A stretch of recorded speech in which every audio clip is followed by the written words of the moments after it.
I have with me a very interesting guest, Dr. Frieda Birnbaum. She is a research psychiatrist, psychoanalytic therapist, and seasoned media commentator and author.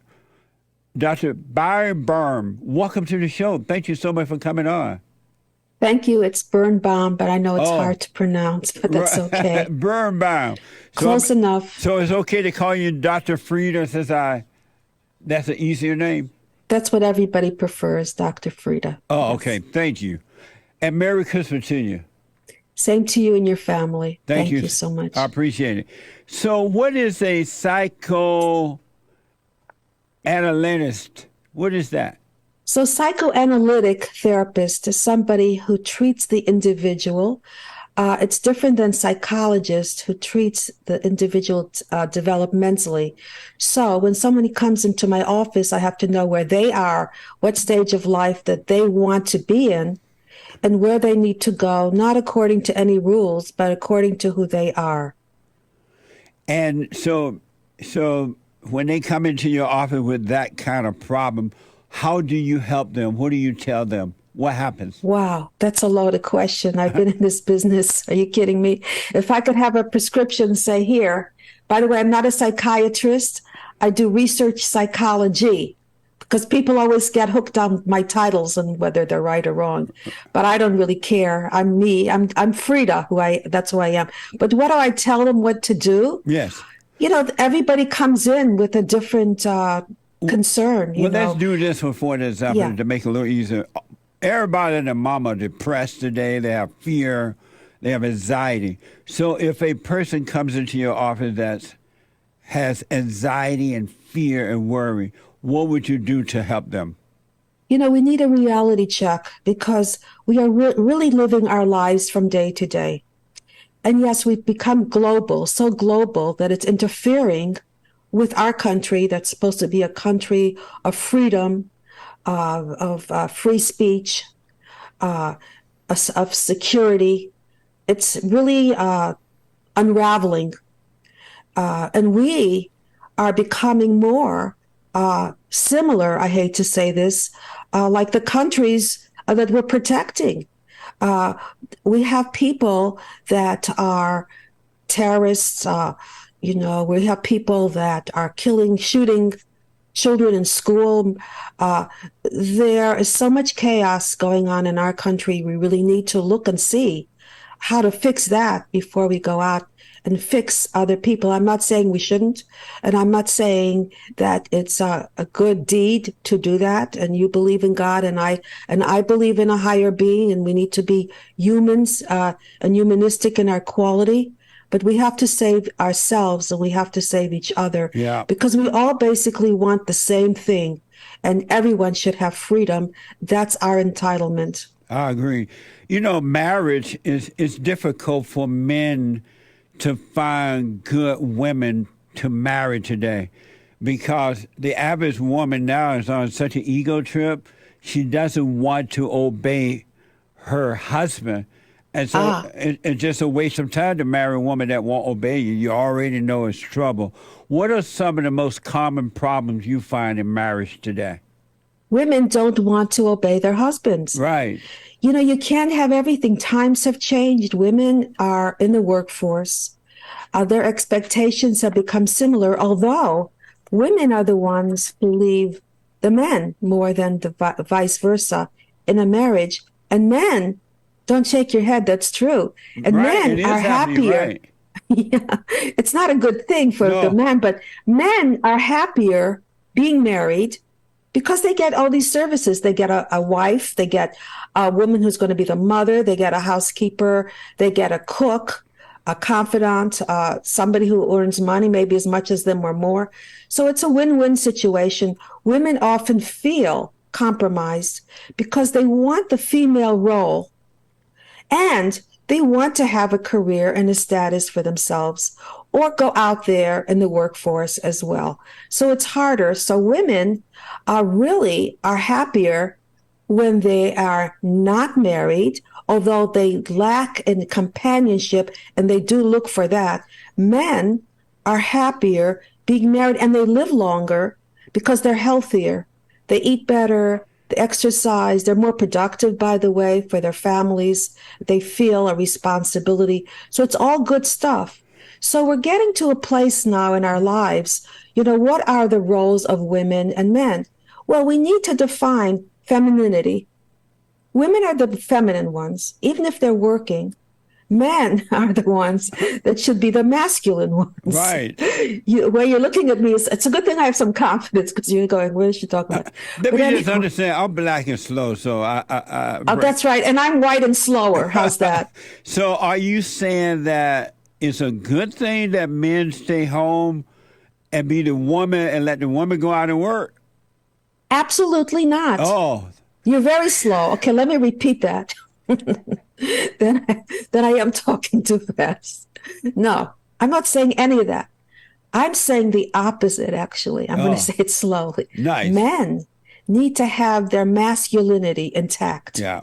Which means there is a fine line between having feminine qualities and being out there in the workforce and having a relationship where the man has a masculine role as well. That's what brings men and women together. There is a sharing and giving to each other. And that's extremely important. And when you have that in a marriage, the marriage is better than ever anything because you have something much more than what you had before. So yes. Absolutely, I don't want to misconstrue what I'm saying. I'm just saying that with changing times, even though women have become more assertive, there's a difference between being more assertive and more masculine. The femininity should be there because that's our sexual karma with each other. Yes. Do you agree with me that men were created to lead and women were created to follow? That depends on what that means, lead and follow. I think that men,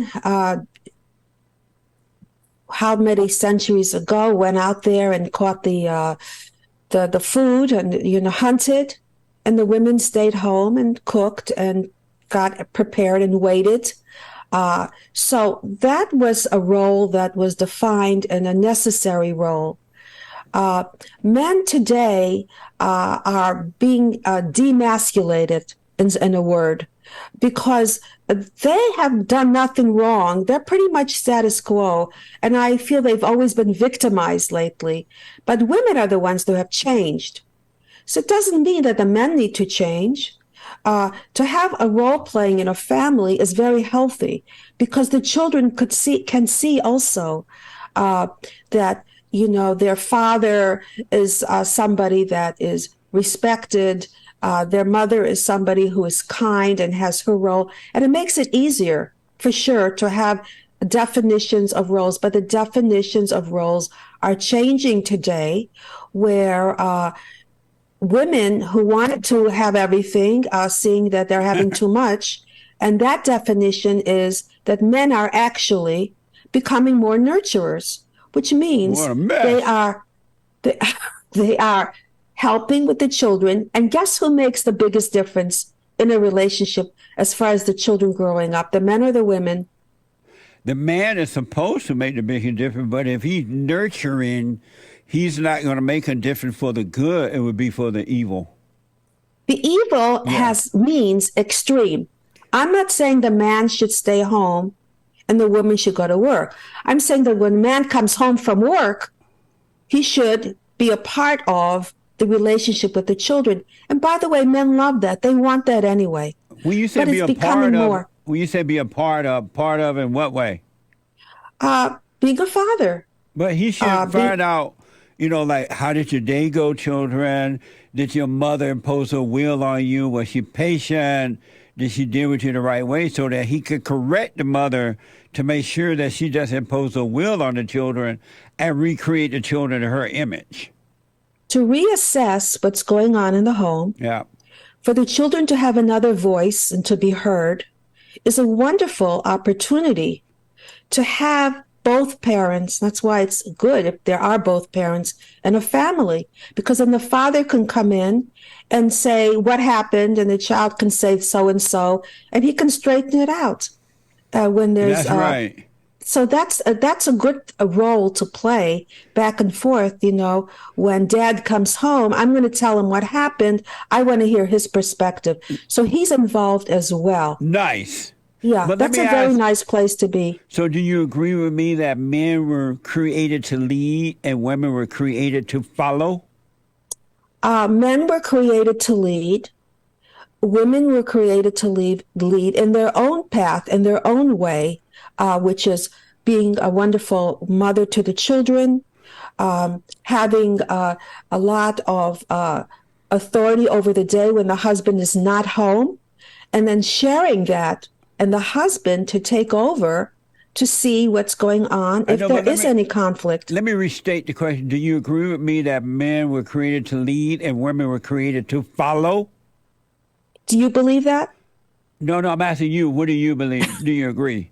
Were women created to follow and men were created to lead? And women were created to follow who? Follow the man. If the relationship is a compatible relationship, and that starts from the very beginning, if you both have a spirituality. No, but I'm still asking, do you agree with me that the man were created to lead and the woman was created to follow? I better say yes, you're going to throw me off the show. No, I'm gonna keep you here.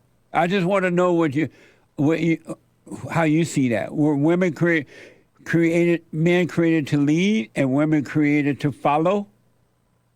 Not all the time, but yes, it's a wonderful place to be in when you can depend on each other that way. When you have somebody that's going to back you up and going to be there for you. Because if a man leads, he's leading the woman the way what's best for the woman. And when that happens, the woman's very fortunate because then she's in the right relationship because she has somebody that has her back. That's so right. Absolutely. And everybody could have that. That would be wonderful. It would be paradise on earth. Yes, it would. Are you a Christian? I am Jewish of faith. You're Jewish? Yes. Oh, I love Jews. Thank you. Thank God. I'm so happy because I just broke into my phone. Because right now, saying I'm Jewish is like taking a big risk. I don't know what that means today. Because, I think anti-Semitism, I'm going to say something that probably is not funny, but it's taking the place of African American people being targeted. Maybe we take turns. I don't know what it is. I think that, as I said in my introduction earlier this morning, is that there's more going on to this thing with the Jews and in Palestine and all this mess happening right now. And I think that we need to pay attention because the real attack is upon white people and Jews, because there's a genocide happening to white people that's been going on for years, and nobody talk about it. No one cares. No. But if it happened to blacks or Jews or Mexicans or Asian, it's a big deal. When white people have been on attack for years in their own countries. Do you agree with me on that? Well, I do agree. And, we're considered minorities are really percentage-wise, there's more of us than the white Anglo-Saxon male, whatever they claim the status to be. And that's where our country is going. Yeah. And so we have to represent our country appropriately. And when some of the people in our Congress and our Senate do not represent, they're not going to be, eventually things are going to change. We need people to represent us. And we don't have that. That's why we need Donald Trump back. We need the great white hope back. I love that guy. Yeah, me too. I love that guy. He's wonderful. We got to have him back. Listen, I had a patient who walked out on me because he said to me, if we have Trump, we'll have a war. No, we don't have Trump, and that's why we're having a war. It's the opposite. Absolutely. Of what people think. He is somebody who, takes that bully and gives it back double. Yeah. We are in a country right now where we're so submissive, so passive, so weak. A president who really, I don't know if he's on the verge of being in an old age home. He's stepping in there. Maybe that's where he belongs. He'll be more comfortable. I'm not saying anything against him personally. I know the Democrats voted him in. That's right. The Democrats are a mess. They're always right. What about the scandal with him and his son? Where's the media? Where are they talking? I don't even hear about this. But with Trump and his overestimating his buildings, that's the big deal. The Democrats are always in charge and they take over. Yeah. They create the media, the scandal. But the reality is the biggest crooks are the Democrats. Biden's family is the biggest corrupt family in the presidential office of all time history. Let's face it. Let me ask, because of time, and I do agree with you, we need the great white hope. We need Donald Trump back. If ever we needed Donald Trump, we need him now. Desperately. Now. But let me ask, I tell men to never marry an educated woman, because educated women do not make for good wives and good mothers. Am I wrong? Wow. You're amazing, because I'll tell you, you're talking to somebody who's done years and years of research on this. And it's interesting because men who I'm laughing because I'm like, men actually who have women who have high status careers actually have more of a common denominator as far as financial say, social say, parental say. There's more equality. Now, I understand what you feel, and the Bible did say, you're right, that the division of roles are good. Look, I'm Jewish, and I'll tell you, the Orthodox religion says that role division is important. The woman has her place, the man has his place, and that's why it works so well, because nobody questions anything. And because they each have that place, that coming up together makes the whole. I understand that. It's a very convenient time. My mother's time was much easier because of that. Yes. Because that's the life she lived. So you're married, right? I've been married a long time to one person. And do you obey your husband? I do want to make him happy. Do you obey him? Well, when you say obey, it's like taking the whip and going like that. No. Why would you think of it that way? Because what? Obey, is a very, very, what is that word? It's something that is, there's no leeway. I think getting along but that's just in your mind. That's not what obey means. Maybe it's my mind that's messed up, but I'll tell you the truth. I'll tell you the truth. We are on the same page. I know what makes him happy. Let's put it that way. And I want to make him happy. Do you obey him? So if that's the word, okay. So in the morning, I'll make him coffee. If I'm around, I'll make him breakfast. And if he's happy, I'm happy. It gives me energy. So that's been my orientation from my background, the way my mother treated my father. Yeah. She was there for him. Yeah. She did what he wanted to. And because of it, they were compatible because he wanted to do for her. You do something for somebody, they want to give back double. Absolutely. And that's the way it is back and forth. Yes. So because of time, and it's amazing how fast it's gone by, is it true that you had twin babies at 66, 67 or something? I was 60. That's old enough. Don't make it worse. And you had twin children. I had one set of twins. And what made you at 60? And what made you decide to get? Is your name Sarah? What made you? And your husband named Abraham? What made you get pregnant at 60? It's funny that I got all these interviews. No one asked my husband, but he's the one that wanted to do it. He said I looked younger than my age. The boys are 16 years old now, by the way. Nice. Yeah. And I'm so old already, but I don't feel old. I feel like I'm the same person. I wear my hair the same. I do the same things. I wear the same. I'm the same person, the same energy. We're living longer. I wasn't supportive of it. He said, just don't tell the truth. Then the world found out and everybody knows what's the difference. And how did you feel when the world found out that at 60 you had twins? I feel, I had a man from Germany come and ring my doorbell, and I opened the door and he says, "Where's the old lady?"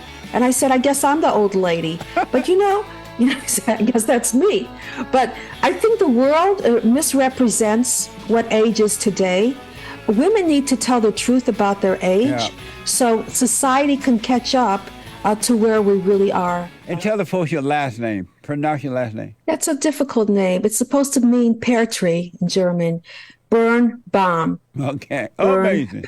Whatever. It's so Frieda's my name. You can call me anything you want. I'll answer it accordingly. I mean, if it's not too bad, there you I'll go. answer. In winding this up, we mentioned that at 60, you and your husband decided that you're going to have some more children, and you had twins, and they're now teenagers. How has it been for you raising kids I don't even want to call it late in life, but at that age, how it was late in life. Actually, it was much easier. When you have your first child, everything has to be sterile and don't talk and don't look around over there and smile and, you get hyper crazy. And then by the time you're older, you already know yourself, you're settled with your career. I started much younger. I didn't start at 60. I ended up delivering. I think the number 6, I hit a nerve with people. If it was 59, maybe 56, it would be different. But I did start in my 50s, in my middle 50s, because I felt that I could really make a difference to my other child who was a couple years old. I had another child older. And so I did that. But the reality is, it's not about having children. It's about being yourself at any age and having a path that when you become something different, to acknowledge that path and change that path, whether it's a career, a relationship, it's a self-identity, whatever that is that you want to do, there should be no stopping you. I had people calling me women from Africa, Dubai, you name it, around the world. And it's not because of that, what I did, but they felt better. They felt that they had a second chance in life to make changes and do what it is that they want to do. So we really shouldn't have society dictate who we are. I mean, my whole life I've had a stigma. I went back to school when most women said, "What are you bothering for?" After I had my children, I was waiting to do that. I supported and protected my parents who were Holocaust survivors, and you name it. And, when you're racially targeted, it's much harder. But with me, my parents did wear who they were, so to speak, on their skin. My mother was a European, short, Jewish immigrant with a heavy accent. And people would laugh at my parents. And one time I was in the car, sitting in the car, and some teenagers walked by. I don't know how they saw my parents. They saw them sitting in the car and they started laughing. I got out with a fervor and I ran after them. Now, they could have knifed me easily, They didn't. They came back and they apologized. I was going to kill them. Let me ask this because of time here. I asked you if you, somehow or another, I asked you if you believed in God or something, a Christian. You said you believe in higher power. Who is that higher power you believe in? I believe, in the word God. There is something up there. There has to be. I lost a child at the age of 22, and I can guarantee you that there's something there that keeps coming back and on a conscious level. And I know that in our religion, that when you pray to God, there's something there that comes back to reward you. And I've always had that. And I come from a religious family. So my parents observed the Sabbath every Saturday, and they didn't drive. They didn't do any work, which is actually a good thing. We need a break from all of that stuff. So, yes. Why do you call them a higher power rather than God? Well, I'm trying to appeal to our people. It's all the same. We're all humanity, and there's a higher being, God, or something spiritual, whatever word they use. I use God because that's what I was brought up with, and that's what I see, that there is a God.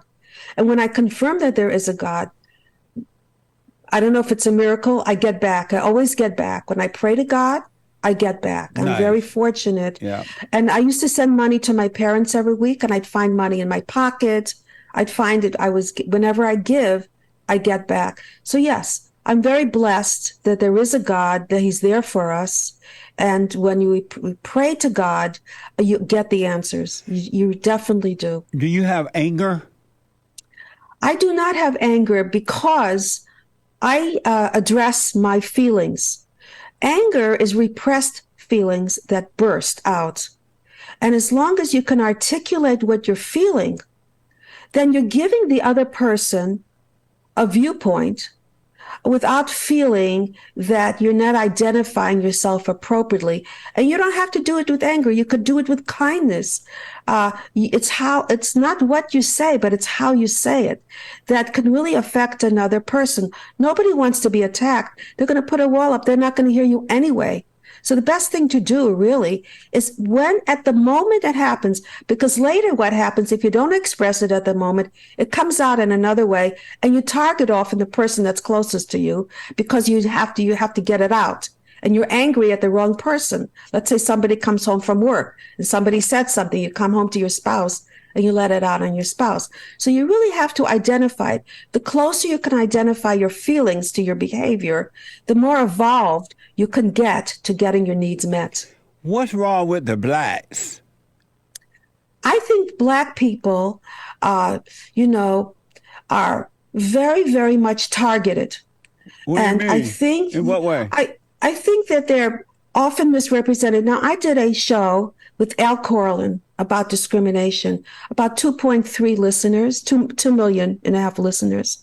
The Al Corlin show with Dr. Frieda. And all we did discuss was discrimination.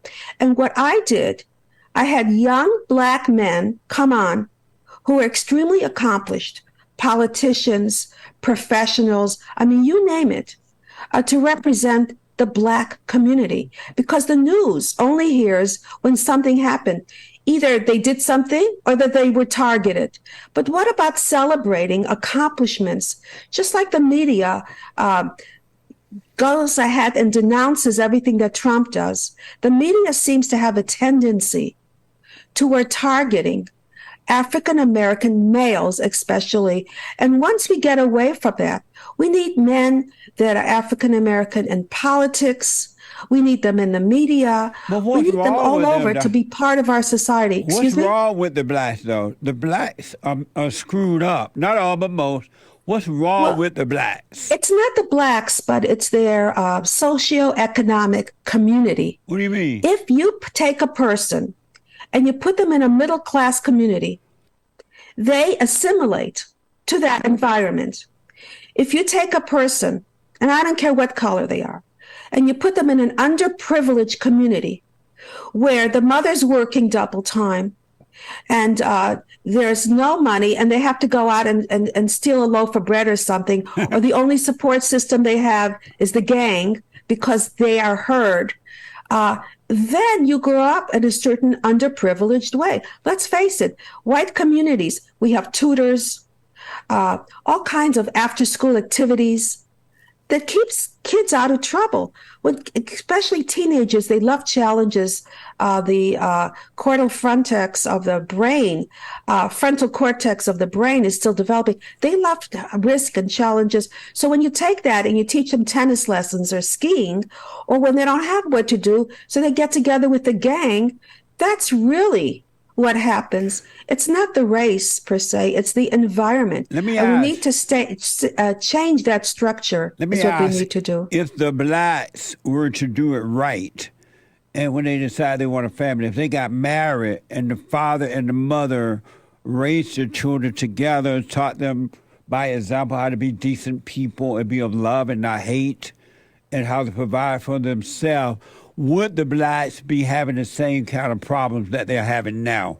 Absolutely not. So why don't people tell the blacks to stop whining, to stop blaming white folks and slavery and Jim Crow and begging for reparations and affirmative action, and tell them to get back on board and do it the right way by getting married and taking care of themselves. Why don't people suggest that over anything else?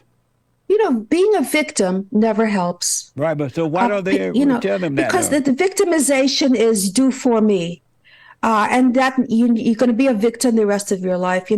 Education, hard work, determination, that's what makes it in this world. But why don't they tell the blacks that rather than blaming it on the media, blaming it on white people? Because white people have nothing to do with the problem with blacks today or any other time, to be honest. Well, a show like what I had that represents black men, young men who are actually in this world making a difference, being productive, working hard, getting educated, as I said, needs to be represented. Yes, and I agree with you.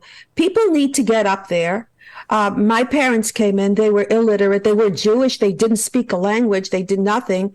And I came and I don't even know if they believed in education, but I saw that that's the direction I needed to go into.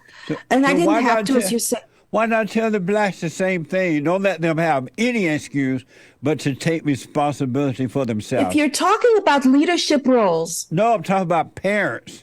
If you're talking about leadership roles, parents have to be able to raise children to be leaders.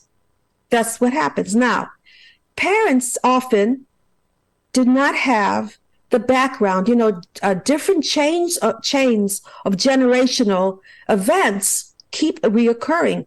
So sometimes the parents don't have the ability, but the community should have centers, should have policemen who befriend these kids so they don't see them as the enemy, should have all kinds of activities to promote children for education and success.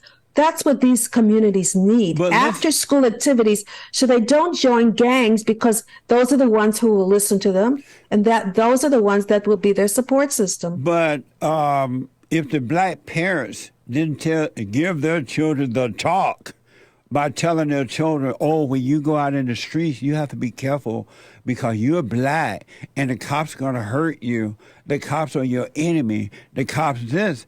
If the parents didn't brainwash their children with those lies, and when the kids go out, they wouldn't act crazy, and the cop would deal with them in the way they deal with everyone. But the parents are setting the children up to act out, and then when they act out and the cop have to do their job, they blame the cops and not the parents for making the children act out. The black parents set their own children up. Black parents don't often have the resources, and I agree with you, of course. That would be the best possibility to parent your children, to parent family appropriately. But you don't often have that. We have to be realistic with what we're starting with. Now, maybe eventually what you're talking about, the next generation will step up to that. But are we at that point? No, because the blacks are whining and blaming generation after generation, and they're getting worse. They are now robbing white people, raping them, breaking into their businesses, burning down their businesses, going out into the white communities and stealing and killing. When I was growing up, I grew up on a plantation down in Alabama, Sweet Home, Alabama. And I grew up under the Jim Crow laws, and my parents worked the plantation, their parents and their parents. Wow. And it was beautiful. There was no violence. They didn't need a community to raise the children. The parents raised the children. The blacks and whites treated each other the way they would like to be treated. And they worked, and the blacks were like the Jews. They took care of themselves. And then the civil rights movement happened when it was the worst thing that ever happened to the blacks. The worst thing that ever happened to the blacks other than abortion was the civil rights movement. Because what they did, they followed Martin Luther King and Jesse Jackson and all those people, and they destroyed the family, and they turned their lives over to the civil rights leaders and the Democratic Party, and it's been downhill ever since. And when I was growing up, you didn't hear black people complaining about resources. That doesn't even make sense. I lived in a tin roof house, bathroom outside. When it rained, you could hear the rain and it made you sleep like a baby. And I had to work the cotton fields and things. Black people weren't worried about resources. It was about the character. It was about the family. It was about love and not hating. The black people need to return to that. All that other stuff is a waste of time. Well, the reality about life is what's up here in your brain. And if you have peace of mind, it doesn't matter. If you have a relationship, as you were talking about, man and woman that work together, and children grow up with that peacefulness and that support system and that security, then yes, you're right. Then you can go out there and fend for yourself. So it starts not only with the parenting, but it starts with the relationship of two people, man and wife, because that's the real role model. Children watch what you do, not what you say. Absolutely. If they can see that that's cohesive, then they don't have to worry about how am I going to get money on the table. They can go ahead and educate themselves. But that's where it starts. See, I grew up with no money, but I had the advantage. My mother and father took care of each other. So they were happy with each other. And the role play you're talking about, you're right. It was easy. My mother was home. My father went to work. It was very simple. I had a very smooth, tranquil lifestyle. I didn't know we didn't have any money. My parents didn't argue in front of me. It was a pleasure. Had nothing to do with economics, nothing. My husband grew up in a family where there was a nanny, even when the kids were gone. He had everything, but his parents weren't around. And he didn't have the emotional connection that I had. And that's really what we need. Yeah, so don't be telling those black people, oh, y'all need education, y'all need this. They need to return to the order of God. It ain't about the education. They need to return to their nest. Yeah. They need to return to the beginning of what is a comfort level, the basic emphasis of life. And that is, if you're going to have a peaceful home environment, then you're going to have the ability to go ahead and take care of yourself. So don't let them blame the police. Don't let them blame the lack of resources. Don't let them blame anyone. It's on them. It's on the individual. You have to go, and I'll tell you, it's a mindset. You could be any kind of race. And if you look at other people and say I want what they have, well, you have to go out and do what they did to have what they have. It's similar to the Israelis and the Palestinians. Go out, educate yourself, do what they did. They took a bare desert and they made it into a beautiful country. Nobody wanted it when they did it, but after they did it, they wanted it. It's the same thing. Go get your own. Go do your own. Let me ask you this, and I need short answers because of time. Number one, do you believe in the order of God? The order of God. I believe that we are destined to have a certain type of moral event if we have the opportunity. Do you believe in the order of God? So by the order of God, tell me what you're thinking. So I want to know I'm addressing it right. God in Christ, Christ in man, man over woman, and woman over children. That works if we allow it, but this country has changed. But do you believe in that? It has worked for my parents. So you do believe in it?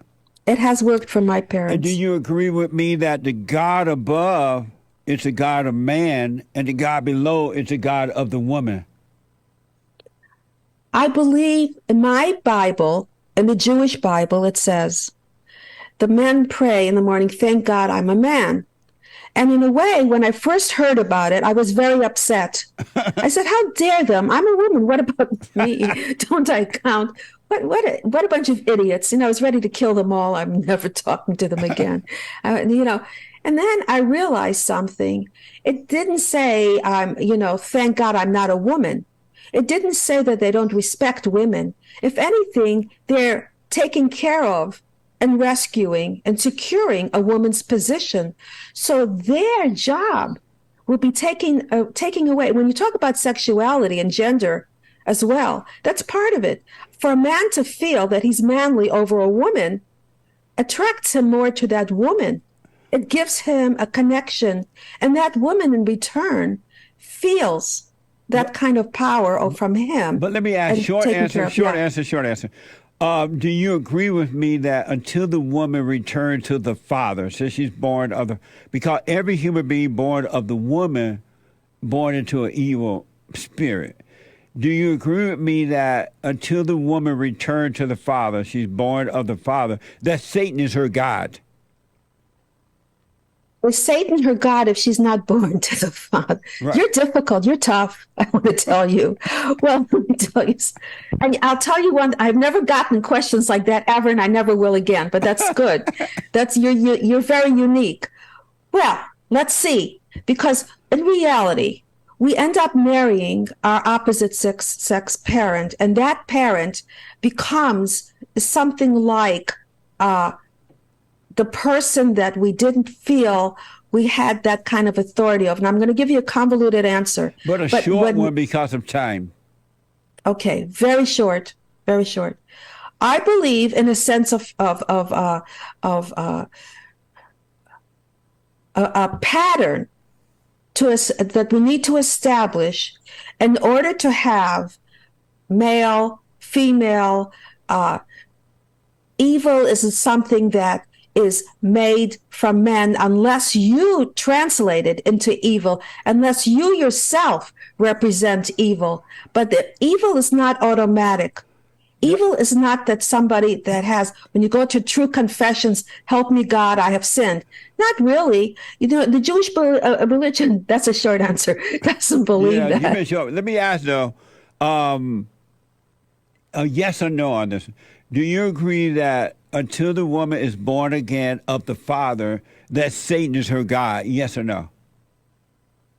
Until the woman is born again, that Satan is her God. Right.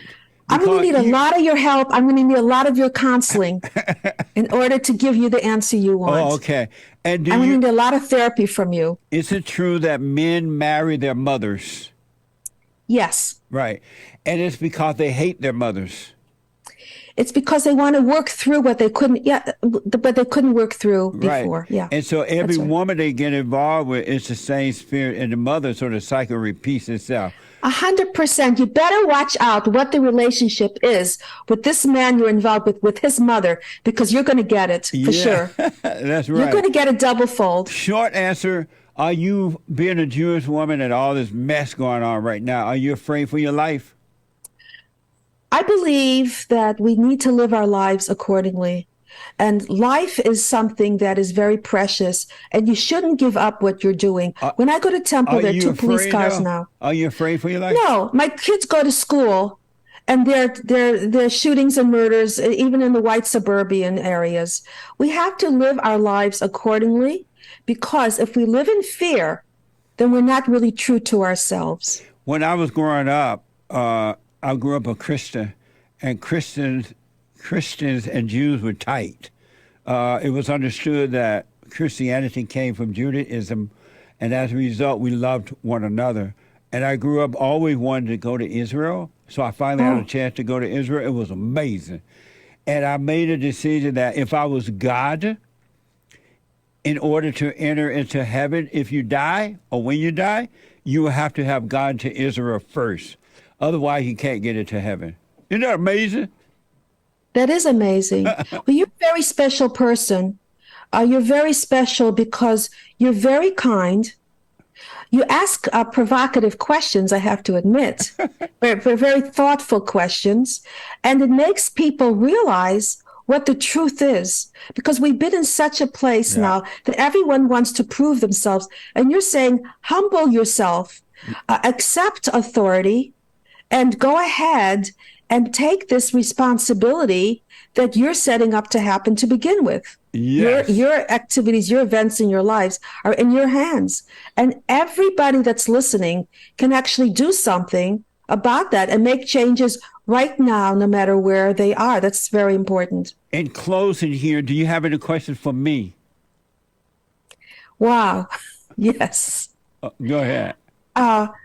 What is it that you're asking me that has not worked for you? Is there anything that you're telling me that has not worked? I know our battle is a spiritual battle, and it's a warfare within each individual between good and evil, and that we must forgive, see that we are wrong for resenting our parents, because all children who are born through their mothers, they hate their mothers because she imposed her will on them, boys and girls, and she turned them away from their fathers. And so they must overcome evil by forgiving their mothers. The mother did the best they could do, and forgive their fathers for not protecting them from the mother, and return to the father. And God will forgive them and give them perfect peace, which is love, which is the nature of God, and we can have paradise on earth. We can we can lay our weapons down, no more fighting. Wow, that's so profound. You should tell that to President Trump, and he should say that to the world, because if we could follow this, then we wouldn't have fighting, we wouldn't have anger, we wouldn't have resentment. None of what's going on would actually happen. And you're describing every single household that exists. Yes. Because the women are blame it on the men, and then the children grow up feeling anger. And then the mother is the one that's hostile. So now I understand a little bit what you're talking about, the evil and Satan in women. Now I get it. Nice. Tell the folks how to get to your social media. It's I have a podcast, the Dr. Frieda Show, DOCTOR, Show, and I have a website, drfrieda.com. That's it. It's been amazing meeting you and talking to you. Love you. You're amazing. You're the one that's amazing. Amazing. Thank you so much. Amen. And go into politics or something. More people need to know about you. Love you. Thank you. Love you too. God bless you. My pleasure. Love you. All Thank right you. now. Bye-bye. Okay. Amazing.